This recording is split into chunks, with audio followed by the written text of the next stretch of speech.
Les sites web, depuis des années, sont faits par des informaticiens et c'est aussi les informaticiens qui font les textes. Mais c'est pas leur métier, c'est pas des marketeurs, c'est pas des copywriters. Cette démarche d'attirer l'attention, de susciter l'intérêt et d'inciter à l'action tout de suite après, c'est quelque chose qu'on retrouve assez peu sur les sites.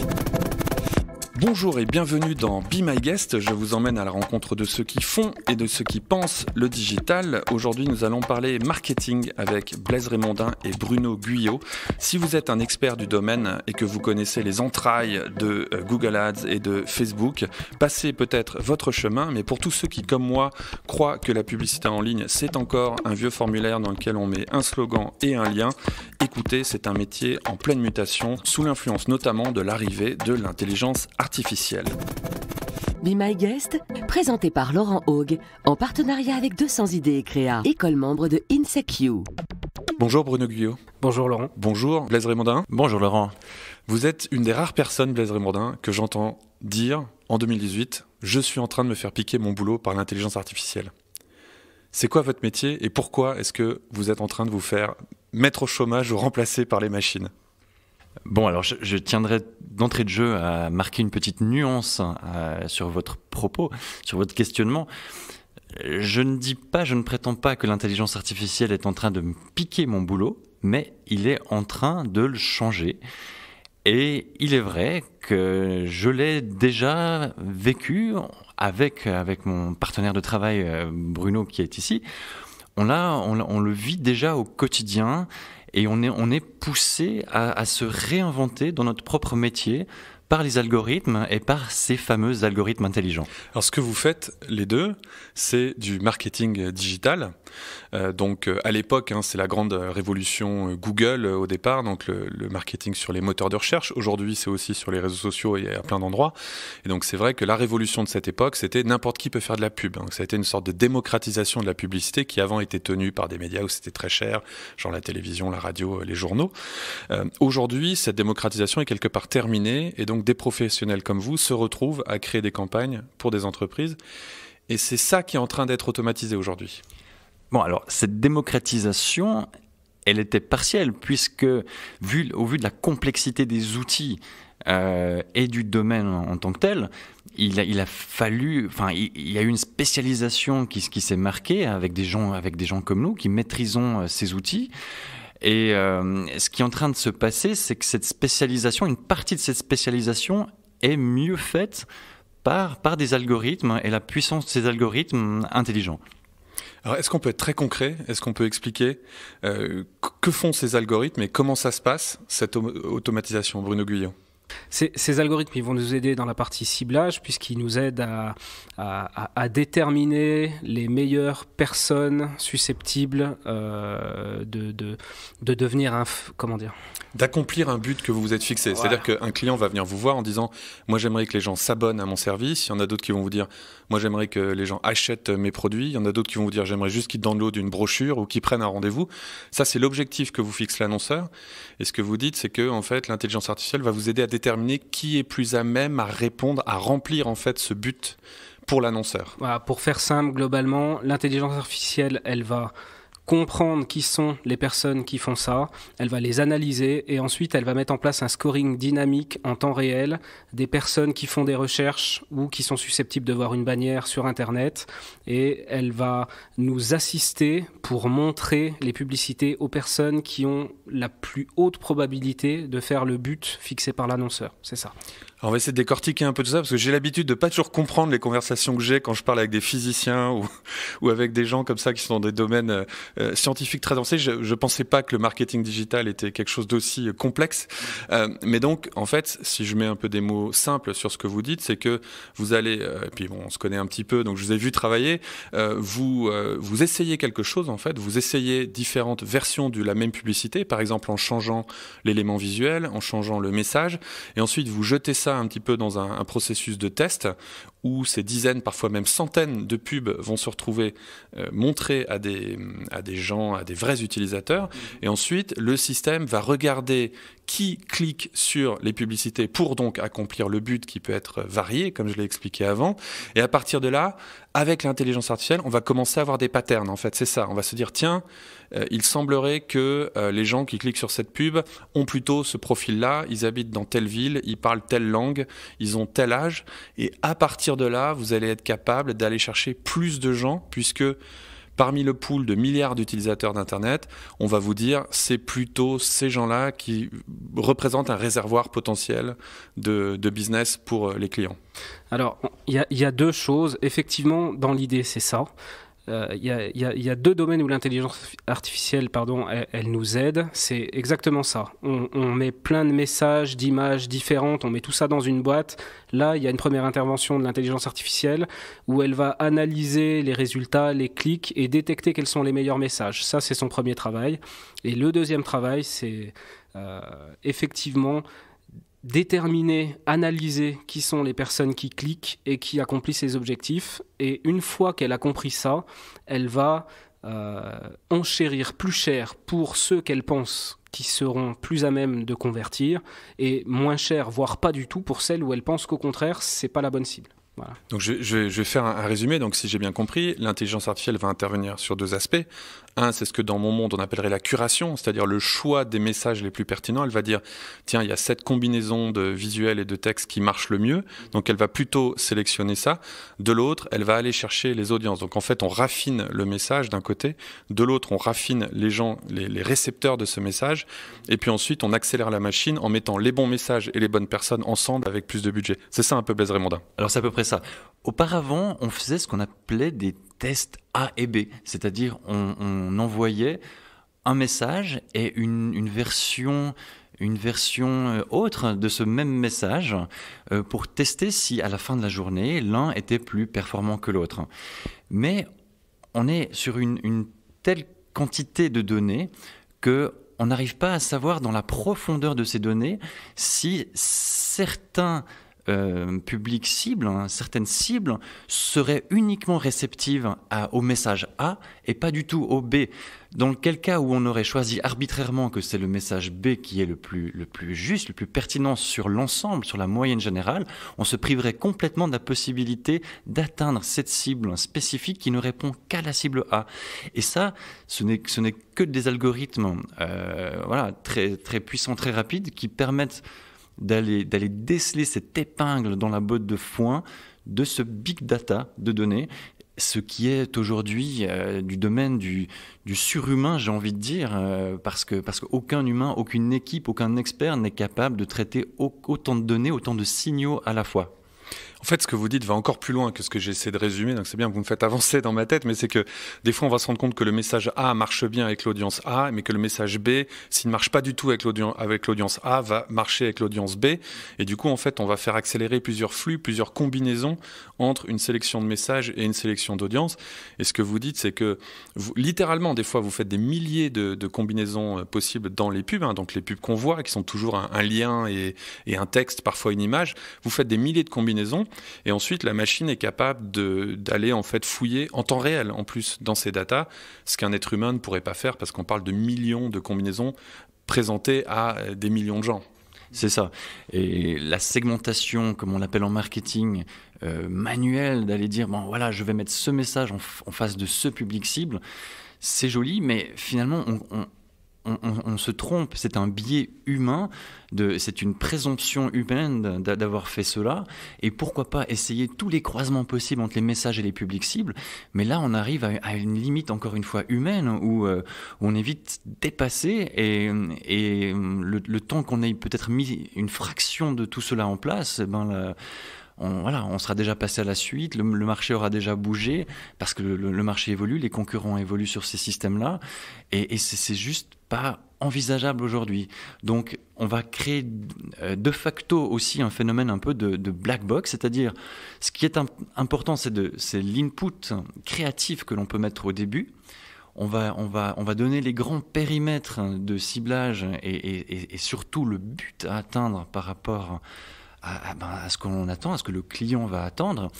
Mais la moulinette, ce qui va se passer au milieu, finalement, c'est une black box. Et on va devoir réanalyser par-dessus tout ça pour essayer de comprendre, d'en tirer des enseignements, des insights, comme on dit en anglais, pour peut-être faire progresser le produit, l'essence même du produit, parce qu'on ne veut pas rester, bien sûr, au niveau de la black box, mais la black box permet l'efficacité maximum, et c'est un peu le grand paradoxe aujourd'hui. On en revient à faire une sorte de reverse engineering, comme on dit, de cette black box pour en tirer des enseignements interprétables, compréhensibles pour nous humains.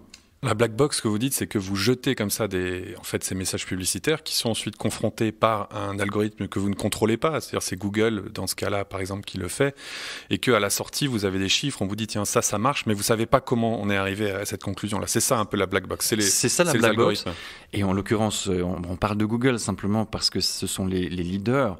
Ce sont eux qui investissent, c'est parmi les sociétés qui investissent le plus en intelligence artificielle au monde. Et donc, évidemment, ils utilisent leur propre recherche dans ce qui leur rapporte le plus de revenus, à savoir la publicité ciblée, Google Ads pour ne pas le citer. Et ce qui est intéressant, c'est que pour travailler avec eux au quotidien, lorsqu'on a une interrogation, un souci par rapport à une campagne publicitaire, ils sont souvent dans l'imposibilité de nous répondre précisément comment cela marche. Voilà, au-delà du côté de l'aspect technique de la plateforme, des plateformes qu'on utilise, ils sont obligés de nous avouer, mais chez nous, personne, et ça je l'ai déjà entendu, personne chez nous ne sait vraiment comment elles fonctionnent. Ce sont des algorithmes auto-apprenants, dits de machine learning, qu'ils ont mis en place pour atteindre un but précis. Mais si on essaye si on voudrait, c'est une tentation finalement humaine de vouloir comprendre comment cela fonctionne derrière, et là on arrive à un mur qui n'est pas une réticence. Non, mais qui est le même que pour les classements Google. Le classement des résultats, c'est des centaines de paramètres et on ne peut pas dire mais vous êtes en premier des classements parce que Google naturel, on nous répondait que c'est un petit peu un secret d'entreprise. On ne veut pas trahir nos secrets, notre recette de cuisine. Mais c'est le cas pour les résultats de recherche naturelle, le SEO aussi comme on l'appelle, ou dans les campagnes payantes, c'est la même chose. En fait, ils ne savent plus comment ça fonctionne. Mais ça fait partie de la règle du jeu. C'est-à-dire que si on savait comment ça fonctionne, les gens pourraient les manipuler beaucoup plus facilement. Mais alors, juste avant qu'on commence l'interview, vous aviez vos laptops sur les genoux, vous avez l'air très occupé. Et en même temps, on est en train de parler du fait que votre métier s'automatise. Alors, vous avez un petit peu évoqué, donc vous avez dit, nous, on met les paramètres dans la boîte noire et puis on regarde ce qui sort à la fin. Mais c'est quoi aujourd'hui votre métier? D'ailleurs, pourquoi est-ce que vous êtes deux? Est-ce que vous avez des rôles différents? Est-ce que vous travaillez ensemble? Bruno Guyot. Alors, on est extrêmement complémentaires, c'est sûr, et on a aussi chacun notre domaine d'expertise un petit peu différencié. Mais effectivement, l'intelligence artificielle, elle a tendance à automatiser nos métiers et à nous faire gagner du temps. Mais pour autant, le temps récupéré, il faut s'en servir pour autre chose. C'est exactement ce qu'expliquait Blaise, c'est qu'aujourd'hui, le nerf de la guerre, c'est de tirer des enseignements des publicités. En fait, les publicités, elles ont deux objectifs. Bien sûr, les clients, ils viennent nous voir. Leur objectif à eux, il est clair, c'est de la rentabilité à court terme, plus de business. Maintenant, on fait des pubs et on veut avoir un retour sur investissement tout de suite. Mais l'autre chose, et c'est ça que Blaise a su bien expliquer tout à l'heure, c'est nous, notre métier, on est des laborantins. Donc, on doit absolument tirer des enseignements business de ces publicités et pouvoir renseigner nos clients sur les cibles de clientèle les plus à même d'aimer leurs produits ou qu'est-ce que la cible n'aime pas dans le produit ou dans l'offre et comment on peut les aider à améliorer l'offre, tout simplement. Mais c'est intéressant cette image du laborantin, parce que le laborantin, on dit c'est quelqu'un qui travaille avec assez peu de certitude. On va essayer peut-être de mélanger des produits, de faire des choses et de voir ce qui sort. Et donc il y a deux clés dans ce métier-là. La première, c'est de diriger un peu les essais. C'est-à-dire que ça va pas être la même chose quand même selon les paramètres que vous allez mettre au début. Si j'imagine que les combinaisons que vous faites sont bonnes, vous aurez des meilleurs résultats que si les combinaisons sont pas bonnes, même s'il y a un filtrage qui est fait en Chine. Donc ça, c'est la première chose, c'est le laborantin comme directeur des essais quelque part. Et dans un deuxième temps, il y a le côté lecture des résultats qui sont sortis. Et c'est là aussi qu'on refait une différence, c'est-à-dire que la boîte noire, comme disait Blaise, l'algorithme va vous sortir des résultats en disant ça marche. Et là, il y a toute une démarche d'analyse et d'itération. Et j'imagine qu'à partir de l'analyse, vous retournez au début du cycle en allant changer les publicités. Bien sûr, c'est ça. C'est donc, vraiment... Ouais. Donc, est-ce que comment est-ce que vous travaillez? C'est-à-dire, il y en a un qui travaille plutôt sur le début du cycle, sur jeter comme ça les éléments dans la machine, et l'autre qui travaille plutôt dans l'analyse. Vous dites que vous êtes complémentaires. J'aimerais qu'on comprenne pourquoi et bien comment, sûr, pour des gens qui ne sont pas initiés. Alors, je vais commencer, puisque en général, j'interviens au tout début de la chaîne. Le nerf de la guerre aujourd'hui, c'est la donnée. Puisqu'on travaille avec des algorithmes, les algorithmes, ils ont besoin de pétrole. Le pétrole des algorithmes, c'est les données. D'accord, mais là, à ce moment-là, ça veut dire que tous les gens qui font du marketing digital sont à égalité, parce que tout le monde travaille avec les données de Google. Alors, il y a forcément un facteur humain, quelque chose que vous amenez en plus, et qui fait que vos clients viennent chez vous plutôt que chez les autres. Alors, non, tout le monde n'est pas à égalité. Effectivement, Google a des données, Google nous les donne, mais les données de Google restent celles de Google. Les meilleures données restent celles des clients qui viennent nous voir. C'est-à-dire les gens qui vont sur leur site, leurs objectifs à eux.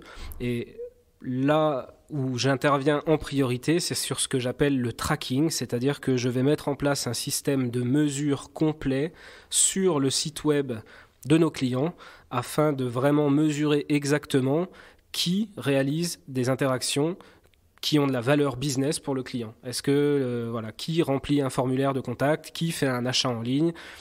Tous les objectifs des clients vont être mesurés et c'est ensuite, grâce à cette mesure et ces données, qu'on va pouvoir envoyer des inputs dans la black box du machine learning. Voilà. Parce que, c'est-à-dire, si il se passe des actions, mais que vous n'êtes pas capable de les relier à une pub, ça veut dire que vous avez perdu, en fait, le lien entre un effort marketing et son résultat. Du coup, vous ne pouvez pas le mesurer, vous ne pouvez pas savoir que c'est un effort marketing qui est payant.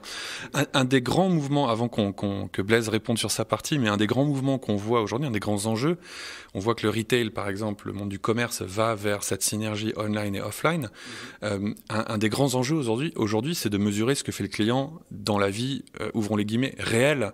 Alors, comment est-ce que vous faites? Est-ce que c'est possible aujourd'hui d'avoir quelqu'un qui va voir une pub sur un site, qui va aller faire un achat dans un magasin et que vous puissiez dire ensuite au client, cet achat dans votre magasin, il a été fait grâce à une pub online? Est-ce que vous avez un moyen d'aller suivre les gens dans le monde réel? Alors, pour l'instant, c'est un des grands enjeux. Tous les autres enjeux, ont été réussis. On arrive à mesurer tout ce qui se passe. Maintenant, effectivement, l'impact des publicités online sur la vie réelle, ça reste un challenge qui n'est pas encore relevé totalement. Alors, les grands acteurs comme Facebook, comme Google, ils ont déjà commencé à relever ce défi. Et sur la base de modélisation, d'algorithmes, ils ont étudié des millions de personnes dans le monde entier sur des grands centres commerciaux. Donc ils ont modélisé les comportements et ils commencent à mettre à disposition des annonceurs, c'est-à-dire des gens comme nous, des statistiques et des modèles mathématiques qui nous permettent d'avoir une idée assez précise et juste, entre guillemets, de ce que ça donne. Mais on n'est pas encore au niveau du réel. Mais ça va venir. On parle de beacon, on parle de solutions. Les beacons, donc, qui sont ces petits appareils qu'on met puis qui détectent les mouvements sur les téléphones portables, par exemple. Exactement. Il y a aussi, quand même, c'est des acteurs qui s'intéressent de très près au paiement. Un achat sur une carte de crédit pourrait être ramené à l'identité d'une personne. Bien sûr. Ça se fait déjà aux US. Voilà, on voit qu'il y a des efforts qui sont faits là-dessus. Donc Blaise, Bruno crée un peu les tests, va s'assurer qu'on arrive à suivre toutes les données. Et vous, votre rôle? Alors Bruno, il a le premier rôle très, très important, c'est effectivement d'aller créer des bonnes données. Parce que si on n'a pas les bonnes données, on ne va jamais les récupérer. C'est un petit peu comme en comptabilité. Une écriture qui n'a pas été passée, on ne va pas pouvoir la récupérer. On va devoir faire avec et on ne va pas pouvoir créer un levier, créer de la croissance si on n'a pas eu les bonnes données au début. Moi, j'arrive en seconde partie où je vais m'intéresser aux messages. Et les messages, c'est la partie créative dans un monde qui effectivement s'est automatisé. Et je pense que cette partie-là, je ne pense pas qu'elle soit invulnérable à l'automatisation, mais en tout cas, on est encore bon pour un moment. Et en quoi ça consiste alors de créer des messages à haute efficacité qui va être utilisé par les algorithmes? Eh bien, ça consiste finalement d'aller en face le plus efficacement, encore une fois, de chaque type de client cible possible. Et là, je m'amuse parce que j'ai un constat. Je constate qu'il y a une sorte de grand écart entre les messages, les promesses qui sont faites au niveau commercial, au niveau marketing, avec les sites web tels qu'ils sortent encore aujourd'hui des agences de communication, des agences web, où on présume encore que le visiteur qui arrive sur un site web, il va passer 20 minutes, une demi-heure pour comprendre la finalité du site, la proposition de valeur, et puis qui va naturellement aboutir à ce qu'on attend de lui. Mais Blaise Raymondin, très concrètement, est-ce que vous pouvez passer par un exemple pour nous expliquer ça, je ne sais pas, avec une assurance, une banque, des événements ou quelque chose comme ça? Alors, je viens de voir le site web, le nouveau site web d'une assurance. Donc, ce sont des gros investissements. Et sur la home page, la page d'accueil de ce groupe d'assurance, on a une grande image, c'est à la mode, c'est bien, il y a une personne, ça humanise. Mais le message, c'est bienvenue chez le nom de l'assurance. Donc finalement, on perd les 3-4 premières secondes qui sont les plus importantes. Dites-nous pourquoi c'est faux. Complètement faux. Parce que vous avez le même assureur qui vient vous voir en vous disant on aimerait vendre des polices. Et à ce moment-là, Bruno va dire mais plutôt mettez un formulaire, contactez-moi pour une police. C'est complètement faux parce qu'on est dans un milieu qui est hyper compétitif, les assurances.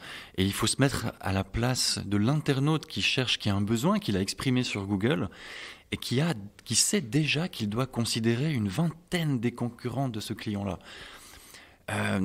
Donc, c'est une course contre la montre.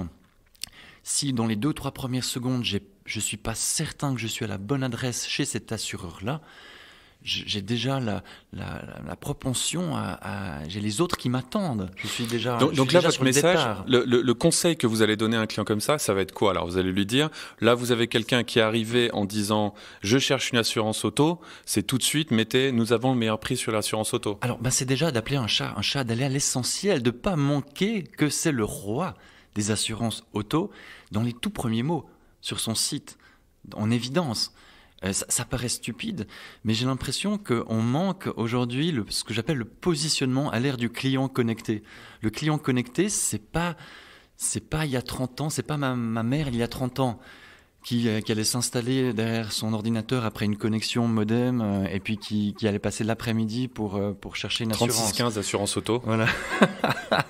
Non, tout le monde est dans ce mode à lire les choses en diagonale, que ce soit un journal ou un site web.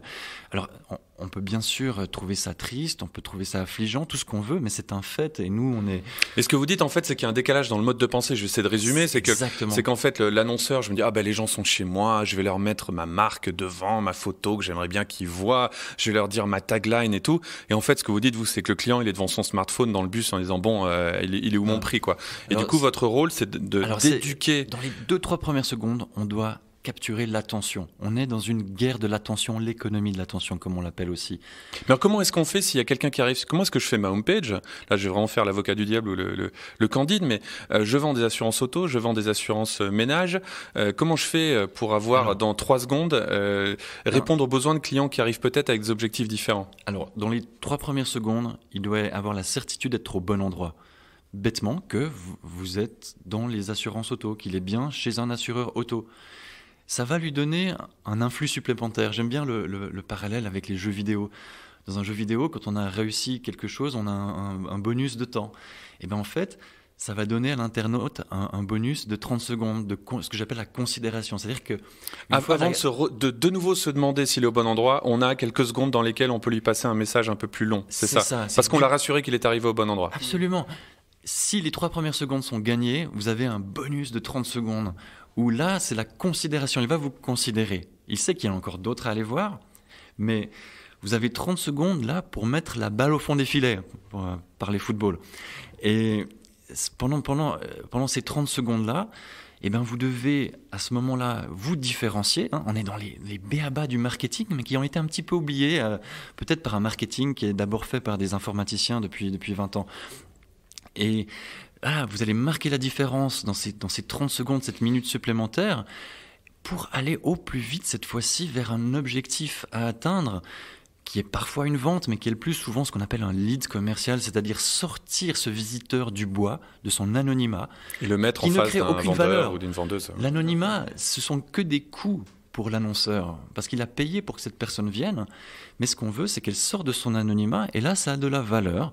C'est ce qu'on appelle un lead commercial, ça va enrichir un CRM, une base de données de prospection, et c'est le début de... Et là, on va pouvoir quelque part mettre les humains en action, c'est-à-dire qu'il y a quelqu'un qui va appeler la personne, on a les informations sur ses besoins plus précis, on va rentrer dans la phase de customiser.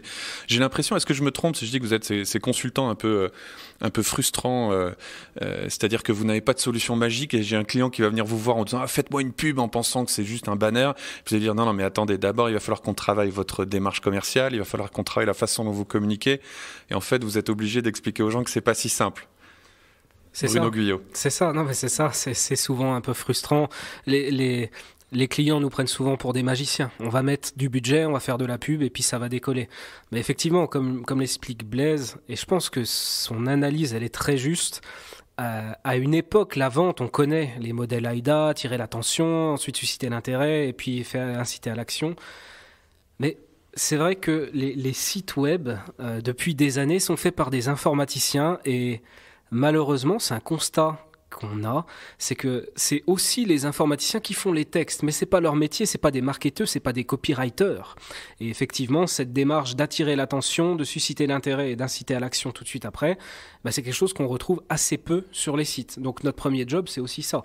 Moi, j'interviens pour récolter les données, et puis souvent Blaise intervient en disant « Attendez, sur votre site, on va pas faire de magie avec ça ». Donc il faut déjà... On peut avoir la meilleure pub du monde, si le site est pourri et que les gens ne peuvent pas accomplir par exemple la tâche qu'on aimerait qu'ils réussissent, ça va être compliqué ça. Donc en fait, vous remontez vachement la communication et le marketing à un niveau assez stratégique en disant ça a un impact sur vos processus de communication, ça a un impact sur vos processus de vente, etc. Ça a un impact sur tout, c'est clair. On considère l'offre, on considère la manière dont ils se vendent et déjà rien que là, en général, on va les aider et les aiguiller parce qu'encore une fois, il ne faut pas oublier marketing digital, données, tout ce qu'on veut, outils, mais c'est l'offre et la demande, et il faut qu'on ait une bonne offre et qu'elle soit bien présentée et qu'elle corresponde à une cible de clientèle bien définie. Souvent, les gens viennent nous voir et ne sont pas au clair là-dessus. Et ils veulent qu'on fasse de la pub, mais eux-mêmes ne sont pas au clair sur les bases. Et ça ne peut pas marcher. Voilà. Et est-ce que vous êtes capable de savoir à l'avance comment va marcher une campagne ? C'est-à-dire, un truc qui m'intéresse, c'est de comprendre donc un peu votre processus de vente, comment vous travaillez. Je demandais tout à l'heure comment est-ce que vous sortez du lot dans un monde qui a l'air d'être complètement automatisé. On a partiellement répondu à cette question. Ça serait peut-être intéressant d'y revenir. Mais par exemple, un client vient vous voir et vous dit, voilà, moi j'ai un business, je sais pas, je vends des voitures. Combien vous pouvez me faire gagner d'argent ? Est-ce que vous êtes capable de répondre à cette question, ou est-ce que vous devez faire un test, le mettre dans la boîte noire et regarder ce qui sort ? On a quelques outils qui permettent de faire des diagnostics. On a aussi notre expérience. Ça fait des années qu'on fait ça, donc on commence à avoir l'habitude pour travailler avec plein de clients différents dans plein d'industries différentes. Donc forcément, les nouveaux qui viennent nous voir aujourd'hui, on a en général eu au moins une expérience passée, donc on a une idée. Et puis... Après, on va regarder aussi. Mais alors, comment vous faites concrètement ? Moi qui dois aussi de temps en temps vendre mes services, il y a toujours cette question, en particulier dans ces démarches où le client doit co-créer la valeur avec nous. C'est ça qui est particulier, parce que vous dites, il va falloir peut-être refaire votre site. C'est frustrant pour les clients parce qu'ils viennent nous voir en disant, mais alors dites-moi, je vais investir X, combien va revenir derrière ? Et en fait, on n'est pas vraiment capable de répondre. Comment est-ce que vous contournez ces difficultés ? Est-ce que vous faites des promesses et vous regardez ? Est-ce que vous faites un espèce de tour d'essai comme ça avec le client, puis si ça marche bien, vous continuez ? Oui, alors c'est exactement ça. On a des outils pour aller se donner une idée. Ce sont des outils qui sont assez grossiers malheureusement. Alors, qu'est-ce que c'est concrètement ? C'est quoi ces outils de Google qui nous permettent d'avoir des statistiques sur leur big data. Combien de gens vont chercher tel terme Mais en fait, la réalité, c'est que ça ne s'avère jamais à la fin qu'on retombe sur les pattes des chiffres qui nous ont été donnés au début. C'est pourquoi nous-mêmes, on a une méthode, une appréciation. qui est de démarrer toujours par une phase d'expérimentation. Donc on va créer un laboratoire expérimental mais opérationnel, où on va prendre une... Opérationnel, c'est-à-dire que c'est très concret, Voilà, c'est des pubs mais à petite échelle. Voilà, le client va payer mais à petite échelle. On va faire une sorte de carottage de données opérationnel. Donc on peut pas être dans la simulation parce que chaque marché va réagir différemment par rapport à l'offre, à la proposition de valeur, au message. Il y a trop de paramètres, encore une fois, pour que ça soit suffisamment prédictible. Donc on le fait live, mais avec des moindres coûts. On est dans l'ordre de même pas 5 000 francs. Francs suisses, on va savoir comment on pourrait scaler ça, c'est-à-dire de porter cette expérimentation à grande échelle et d'en avoir une bonne idée de la rentabilité et des coûts, et d'avoir déjà des bons enseignements sur les types de clientèle. Voilà. Donc, on est assez sûr de nous parce que cette manière de faire déjà plaît beaucoup, puisqu'avec un risque assez faible, on peut mettre le pied à l'étrier et avoir une idée sur le long terme de la performance, de la rentabilité. Et puis, au pire, ce qu'on va se retrouver, dans la situation où c'est presque une campagne traditionnelle. Donc, si ça n'a pas très bien marché en termes de mesure des résultats, ça aurait été une campagne un peu branding où des gens auront vu le. Mais ça arrive que vous disiez à quelqu'un, ça marche pas, on va pas le faire. Et pire que Qu'est-ce qu'il fait ? Ça arrive assez souvent où on dit on ne démarre pas.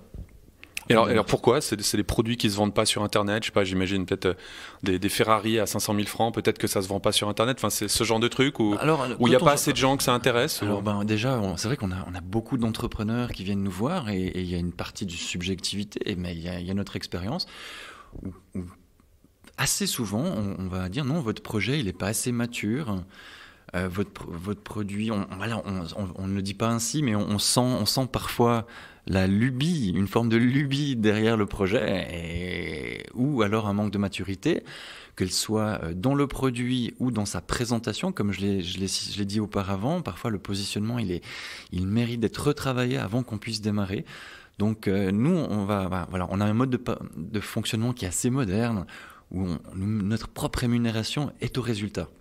On se laisse vous prenez un bout de ce que gagne le client. On se laisse payer, donc on va négocier ce que vaut une valeur, une unité de valeur générée pour le client.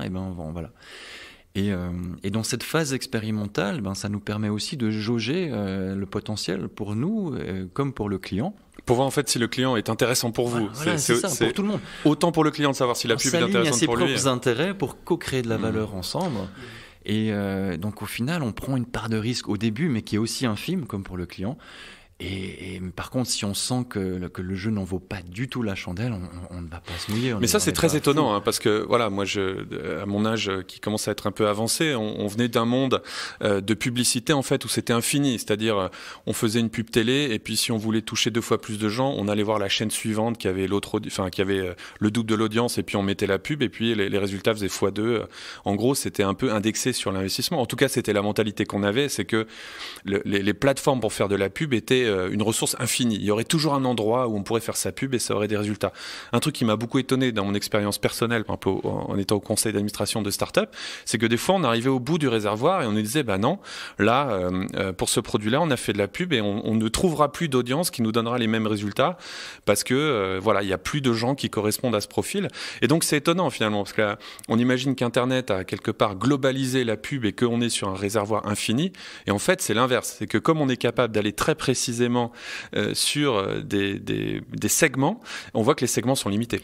Ah oui, et particulièrement sur des marchés aussi petits que la Suisse, nous sommes en Suisse, quand on a trouvé une sorte de puits de pétrole, il est pas inextinguible parce qu'à un moment donné, on l'aura épuisé et on devra peut-être trouver d'autres sources, d'autres puits de pétrole, mais ils seront pas forcément aussi gros que le premier. Alors le puits de pétrole, je vais essayer de le verbaliser très clairement. C'est imaginons vous vendez des assurances et vous trouvez qu'il y a dans une certaine tranche d'âge, une certaine catégorie sociale où si vous leur montrez la pub à eux, dans 50% on va dire des chiffres délirants, mais c'est pour l'exemple, dans 50% des cas, ils achètent l'assurance et le problème, c'est que en Suisse, dans un petit pays de 8 millions d'habitants, des gens qui ont ce profil, il y en a à 200 ou 300. Donc vous allez assez vite faire le tour. Dès qu'on est dans des produits de niche, ça devient compliqué parce que une niche à l'échelle des États-Unis. Des produits de niche ou des réservoirs de population qui sont des niches. Une niche à l'échelle des États-Unis, c'est une très grosse niche, c'est un marché. Une niche à l'échelle de la Suisse ou même fractionnée à une région en Suisse, c'est une niche dans une niche. On est un petit peu dans les poupées russes et c'est la plus petite poupée à la fin qu'on va cibler, il ne reste plus rien. Elle est trop petite. Et si je veux revenir à votre image tout à l'heure, c'est vrai qu'avant, plus on investissait, si on doublait les investissements, on allait peut-être doubler les résultats. Mais comme on ne savait pas le rendement publicitaire, puisque peu de choses étaient mesurables, c'est pour revenir à l'adage de Wanamaker, je crois que c'était, qui disait 50% des dépenses publicitaires sont perdues, mais le problème, on ne sait pas lesquelles des 50%. Alors c'est assez légendaire, mais ce n'est pas tellement faux. Donc il suffisait de doubler pour en avoir plus. Mais finalement, on avait aussi 2 fois plus de déperdition de ces engagements publicitaires. Tandis que maintenant, on est beaucoup plus précautionneux sur les engagements publicitaires, à tel point que c'est assez drôle, parce que des clients des entreprises qui ont longtemps fonctionné ainsi, avec des grosses dépenses marketing, branding et un peu à la traditionnelle, dépensaient presque sans compter, alors que maintenant, avec les nouveaux outils, ils sont devenus, à l'inverse, presque obsessionnel, parano, c'est-à-dire que non, je veux pas dépenser si ça me rapporte 15% de moins, mais que si on le mettait en parallèle avec ce qu'il faisait avant, ça serait déjà beaucoup mieux. Mais voilà, au moins on a l'information et puis on peut arrêter ce qui est inefficient. On a une forme d'irrationalité d'interprétation de la performance. Oui. Si maintenant on prend un peu de hauteur et on arrive sur la publicité et Internet, alors c'est un grand sujet, le regard sur Internet, sur le web est en train d'évoluer. Je lisais un article, il y a le Web Summit au moment où on enregistre cette interview qui est à Lisbonne, et puis un article de presse qui disait l'année un peu du doute, l'année de la désillusion par rapport à la technologie. La publicité, c'est assez étonnant. En même temps, on l'aime et en même temps, on la déteste. C'est ce qui fait tourner Internet, et en même temps, en tant qu'utilisateur, on s'en protège peut-être. Des fois, il y a pas mal de gens qui ont des ad-blockers. Moi qui suis des deux côtés, ça m'étonne toujours. C'est-à-dire, quand je suis du côté d'une start-up, c'est hyper intéressant de voir qu'on peut suivre les gens, voir en direct ce qu'ils font sur le site. Quand je suis du côté de l'utilisateur, je suis horrifié à l'idée de me dire, attention, on est peut-être en train de m'observer. Donc, il y a une espèce de dualité. Votre regard à vous, si vous mettez un petit peu vous projetez un petit peu dans l'avenir, c'est où va ce marché publicitaire, comment ça va se passer, cette relation entre les utilisateurs et la publicité dans les années à venir? Est-ce qu'il va y avoir un correctif, par exemple, parce que on va trouver d'autres modèles, parce que les gens vont mieux protéger leur identité? C'est une question qui est très difficile. On voit déjà que ça bouge, c'est clair. Ça bouge vers où ? Vers la protection des données. Il y a des nouvelles lois qui sont sorties, le RGPD en Europe l'année dernière, la LPD en Suisse qui arrive théoriquement en 2019. Aux États-Unis, c'est pareil, ils ont voté un espèce de RGPD en Californie, me semble-t-il. Donc c'est en train de bouger. C'est clair que les gens commencent à en avoir marre d'entendre des scandales d'utilisation des données, de failles de sécurité, etc. Donc on veut regagner du pouvoir là-dessus.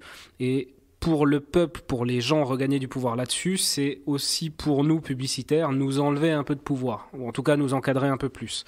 Donc ça, c'est une des premières tendances actuelles. Maintenant, de là à répondre à la question d'origine, comment on voit ça, comment ça va évoluer, c'est très difficile. La publicité, elle est là depuis un moment. Même si ça change, même si ça se transforme, il n'y a pas vraiment de modèle qui semble arriver en face pour le remplacer. Donc, pas vraiment de réponse. Est-ce que RGPD, avant que ça rentre en vigueur, il y a eu tout un tas de cris au scandale de pas mal de gens d'ailleurs. Les voix qu'on entendait le plus n'étaient pas forcément les voix des publicitaires. Est-ce que ça a fondamentalement changé votre métier, Blaise Raymondin, cette nouvelle régulation ? Non, alors le RGPD n'a pas fondamentalement changé le métier. Il l'a encadré et je pense que c'est une chose très bénéfique. Il y a des garde-fous maintenant qui sont en place. Mais je pense qu'on est encore qu'au balbutiement de tout ça. Et ce que je peux constater, ou mon impression, alors c'est toujours difficile de lire dans un futur, et notamment avec l'accélération de tout ce qui se passe, mais j'ai l'impression qu'effectivement, les majors de la publicité, que sont Google, Facebook et Microsoft, ils ont une longueur d'avance sur l'analyse des signaux qui permettent le ciblage publicitaire. et que finalement ils doivent déjà doucement rigoler des recommandations, des prescriptions mises en place par la régulation parce qu'ils ont déjà un coup d'avance. Alors, je pourrais citer en exemple l'interconnexion des services qu'on utilise chez Google ou d'autres, qui font que finalement, ils savent très bien qui est là derrière l'écran, le browser, le navigateur. Oui, puisque si on est sur Android, on est sur un système d'exploitation. Voilà, et les fameux cookies dont parle la régulation, ça, on sait qu'officiellement, ils les utilisent même plus du tout depuis plusieurs années. Ils n'en ont plus besoin, puisque pour savoir où vous êtes, ils peuvent passer par le système opératoire. Justement, j'aimerais vous faire parler un petit peu de l'évolution du marché, parce que là, vraiment, j'y connais rien. Si on fait l'historique du digital, du numérique, il y a eu le premier grand marché de la pub, ça a été autour des moteurs de recherche. Donc là, Google, acteur ultra dominant. Disruption il y a une dizaine d'années avec l'arrivée des réseaux sociaux. Donc d'un seul coup, on arrive à sa destination finale en passant non plus par un moteur de recherche, mais par une recommandation des amis, un flux. Aujourd'hui, est-ce que vous voyez d'autres plateformes qui émergent et qui peut-être sont pas assez reconnues? Je pose la question parce que ça serait quelque part des opportunités pour les annonceurs de se dire tiens, là on pourrait être malin et puis peut-être aller faire de la pub, je sais pas, sur Snap ou sur Twitch ou sur ces choses-là. Les choses évoluent, c'est clair. Google, les moteurs de recherche, ça reste incontournable. Ça a connu un succès, effectivement, dans les premières phases. Mais le succès ne se dément pas et ne désemplit pas. Voilà, et les gens recherchent en encore. En absolu, ça continue, mais en proportionnel, c'est peut-être un peu moins du marché. Mais... Oui, mais l'absolu continue d'augmenter. La première augmentation notable, c'était les mobiles. On est passé de « on recherche la journée au travail ou éventuellement le soir sur son ordinateur » à « on recherche tout le temps parce qu'on a un mobile tout le temps connecté ». Et on arrive, je sais que ça va vous faire sourire, mais on arrive de plus en plus aussi sur une ère de la recherche vocale avec des appareils connectés qui nous écoutent tout le temps. Ça fait un peu peur, c'est clair. Et où finalement, on va pouvoir parler à voix haute à sa voiture, à son frigo et lui demander de lancer une recherche. Mais alors, où sera la place de la pub alors là-dedans ? Alors, la place de la pub, elle sera toujours à la même place. C'est-à-dire que pour les recherches sur ordinateur, elles ne vont pas s'arrêter. Pour les recherches sur mobile, ça ne va pas s'arrêter non plus. Donc la pub, là, elle sera toujours comme elle est. Ce que je veux dire, c'est que par écrit, on me met la pub au-dessus de mon résultat, puis j'ai le choix de cliquer dessus. Mais à l'oral, ça va se passer comment ? On va me dire, vous cherchez tel produit, mais sachez qu'il y a 10% sur tel autre produit. C'est incertain, mais effectivement, il y a des brevets, notamment chez Google, qui sont sortis et qui expliquent comment... Il faut bien comprendre que ce que cherche le moteur de recherche, ce que cherche Google aujourd'hui, mais c'est de devenir un moteur de recommandation à la Star Trek. C'est-à-dire qu'avant même qu'on ait envie d'acheter quelque chose, il veut le repérer et nous aider à l'acheter plus vite. Que ce soit acheter ou accomplir un besoin, un désir... L'objectif ultime de Google, c'est de devenir le vrai assistant tel qu'on le voit dans les films de science-fiction depuis des années. Et donc, comment ça va se passer ? À partir du moment où on fait une recherche, il va identifier par rapport à cette recherche et du big data et le comportement de toutes les autres personnes et se dire, tiens, s'il me fait cette recherche-là maintenant, ça veut dire qu'il est peut-être sur le marché pour acheter un appareil photo. Voilà, et pourquoi ? Donc, parce que j'ai déjà vu qu'il y a les 200 personnes qui avaient fait cette recherche qui sont arrivées sur cet appareil photo. Et là, de nouveau, on est dans la quantité de données dont parlait Blaise tout à l'heure, que seule une machine est capable de faire ça, sachant que ça peut amener à des trucs complètement improbables. C'est-à-dire que vous êtes en train de demander la météo de demain et puis on va vous commander une pizza, quoi. Enfin, on va vous proposer de commander une pizza parce que... Il se trouve que y a un ordinateur qui a déterminé que... c'est un autre débat, mais je trouve que c'est quand même aussi beaucoup une industrie qui marche sur la corrélation. Et on sait que la corrélation est un indicateur, mais qui peut parfois faillir, qui peut parfois tromper. Mais qu'est-ce que ces plateformes, peut-être comme je parlais de Twitch, de Snap, j'interviewe dans quelques semaines Pierre Chapa de Tids, est-ce que la publicité digitale aujourd'hui, numérique, est-ce que ça n'est que Google et Facebook ou est-ce qu'il y a d'autres plateformes ? Bien sûr, il y en a d'autres, c'est clair. Ça évolue. Par exemple, Facebook avait un succès fou il y a quelques années, et puis on voit aujourd'hui que c'est en train de décliner un peu. Et puis, le relais de croissance vient d'Instagram. On est sur un réseau social plus visuel. On voit aussi que Snapchat, il est sur la cible des jeunes. Donc non, il n'y a pas que Facebook et Google. Il y a d'autres plateformes. Après, c'est sûr que les plus mûrs, c'est Facebook et Google. Ça ne veut pas dire qu'il n'y a pas d'opportunités ailleurs. On parlait de Twitch, c'est pareil. Enfin, c'est des millions et des millions de gens. Il y a vraiment quelque chose à faire là-bas. On n'a pas parlé, mais Amazon qui arrive en Suisse très prochainement, Amazon est une plateforme incontournable où on peut faire de la publicité, où l'offre publicitaire, les formats, la diversité, les ciblages est en train d'exploser. Ils sont en train de développer ça à une vitesse folle. Donc non, il n'y a pas que Facebook et Google. Tout est une histoire d'offres, de cibles, et d'où est-ce qu'on va aller chercher cette cible, parce que toutes les cibles, encore une fois on parle de personnes, ça me dérange un peu de parler de cibles, mais c'est le jargon marketing, mais toutes les cibles se rassemblent et sont trouvables à des endroits différents. C'est aussi notre job de bien connaître les différentes plateformes, qui les fréquentent, et de pouvoir aiguiller nos clients sur les bonnes plateformes. C'est ça, ce que j'allais dire, c'est que c'est une des valeurs ajoutées finalement aujourd'hui d'un publicitaire du 21e siècle, c'est d'imaginer que tiens, tel produit, il faudrait peut-être qu'on l'essaye sur cette plateforme qui est un peu émergente.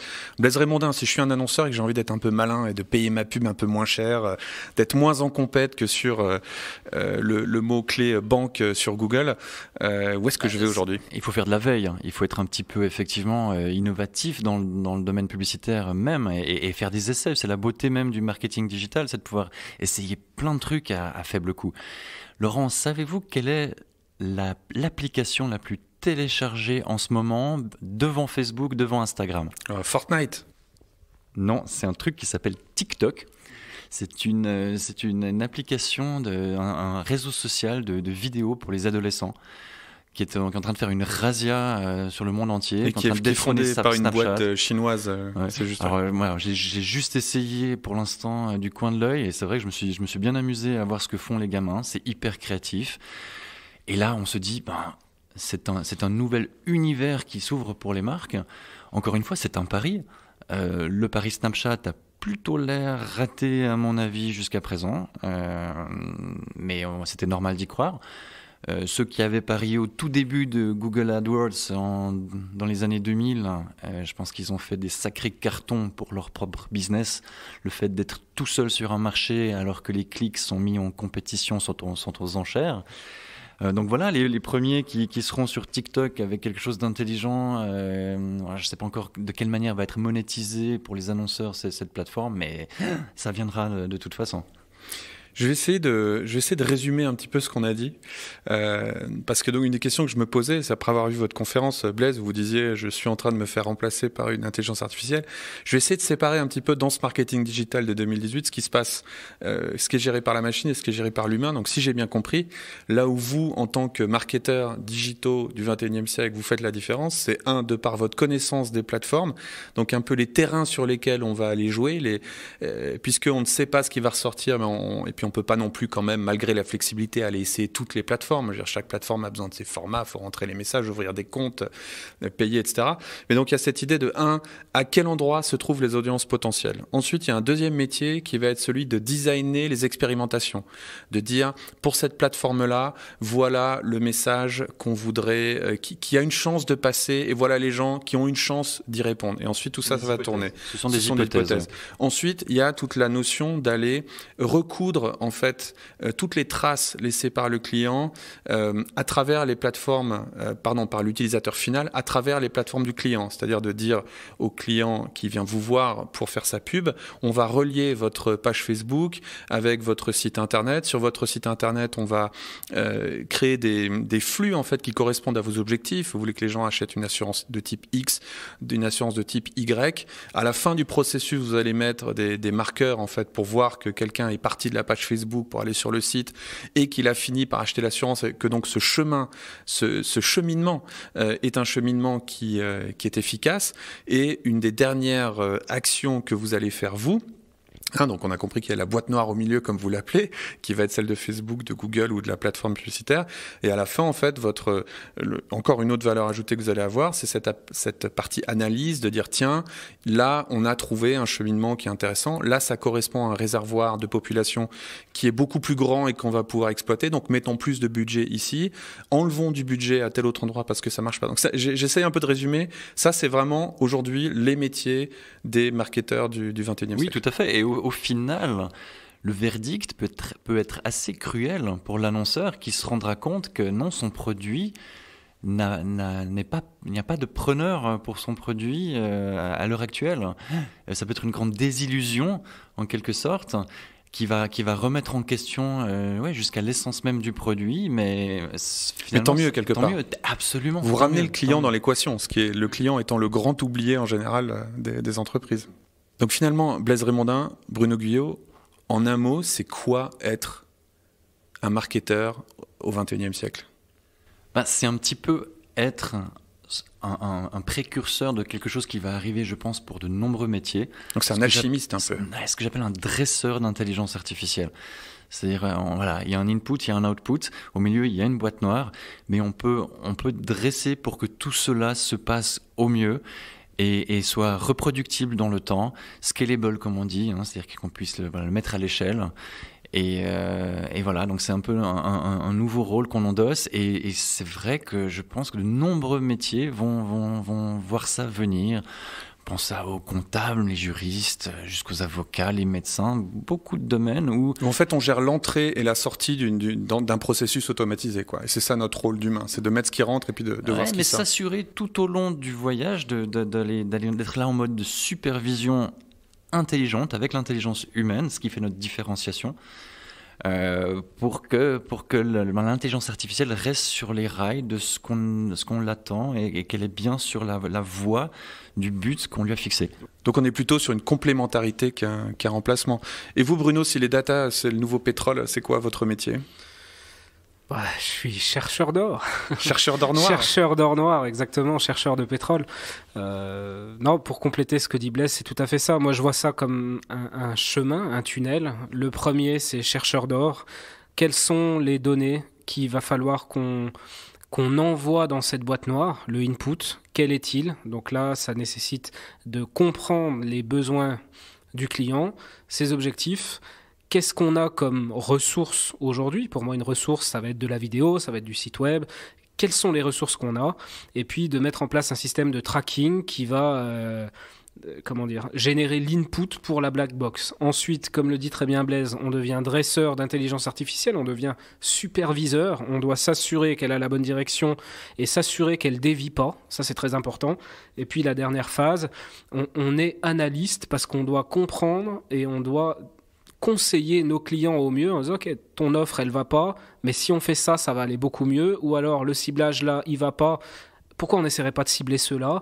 Et voilà, notre métier c'est ça, de plus en plus de conseils et de consulting pour pouvoir aider les entreprises soit à échouer vite, soit à réussir plus, voilà, tout simplement.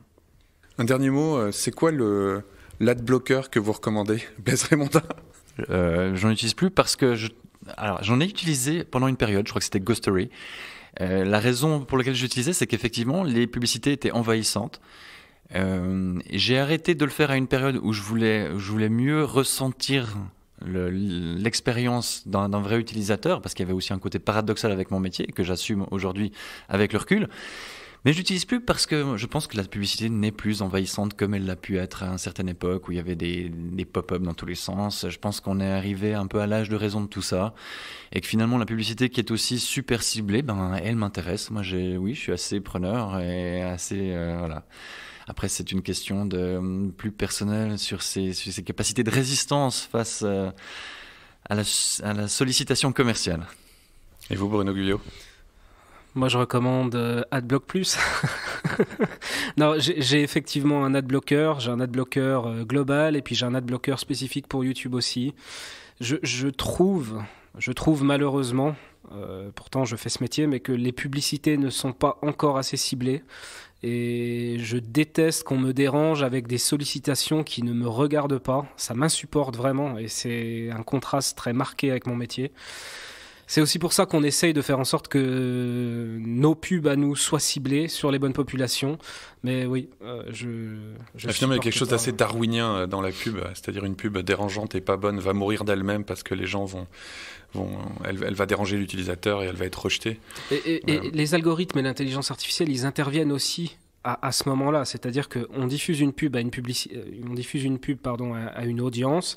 Si la pub, ça marche pas avec cette audience-là, très vite, les indicateurs sont mauvais et donc l'intelligence artificielle coupe. Mais oui, dedans. avec une nuance, il faut qu'il y ait assez d'annonceurs derrière. C'est-à-dire moi, par exemple, Instagram, qui n'arrête pas de me balancer des pubs pour les derniers trucs Kickstarter, absolument le machin qui cartonne. À chaque fois, je leur dis, donc j'éduque l'algorithme en disant je ne suis pas intéressé, et il n'arrête pas de m'en mettre parce qu'apparemment, il n'y a qu'un seul type de publicité sur Instagram qui est les gens qui font ces projets en crowdfunding. Je force le trait, mais c'est un peu l'idée.